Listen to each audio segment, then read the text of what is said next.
Scandale de violence à Nîmes, fusillade, corps calciné retrouvé et couvre-feu annoncé ce matin. Comment les habitants vivent-ils cette situation? Comment la guerre des gangs peut-elle prendre une telle ampleur? Reportage Laszlo Gelabert, Théo Thomas et Louis Vial. Deux hommes cagoulés, lourdement armés, tirent en pleine journée dans cette cité sensible de Nîmes. Depuis plusieurs jours, climat de terreur dans le quartier Pisevin. Seule une habitante a accepté de répondre à notre équipe par message. C'est devenu Chicago. On a peur de sortir, il y a des habitants qui cherchent à partir. Après une nouvelle fusillade jeudi soir, deux hommes armés de Kalachnikov ont menacé des agents municipaux venus récupérer des ordures.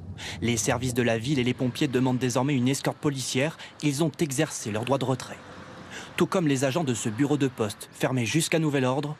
Pour la première fois, le maire a décidé un couvre-feu de 21h à 6h du matin pour les moins de 16 ans, dès lundi. C'est pour sauver la vie aux gamins. Que ce soit les gamins qui n'ont rien à voir sur le trafic de produits stupéfiants, mais aussi les gamins qui sont dans ces problèmes de deal. Que se passe-t-il à Nîmes? Depuis plusieurs mois, une guerre de territoire oppose les narcotrafiquants du quartier Pisevin à ceux de Mas-de-Mingue et Val-de-Gour, alliés à la DZ Mafia, un groupe criminel implanté à Marseille. Les méthodes utilisées sont extrêmement violentes. Sur cette vidéo que nous avons choisi d'arrêter, un jeune homme de 19 ans impliqué dans des affaires de stupéfiants est exécuté.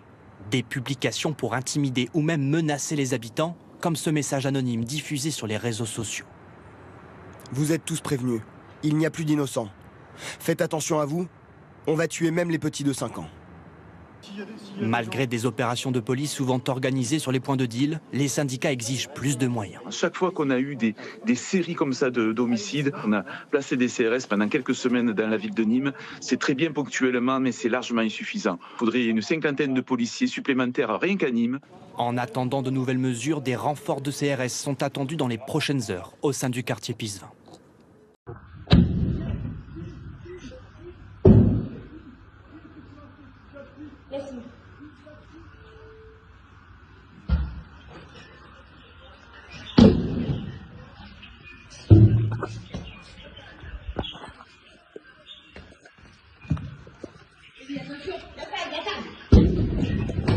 Ne sors pas.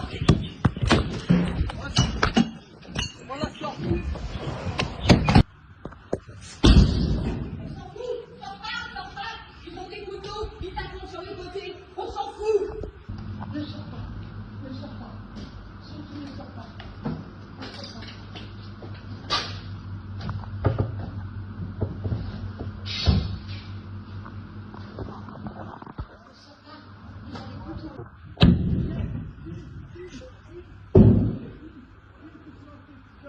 Laisse-moi.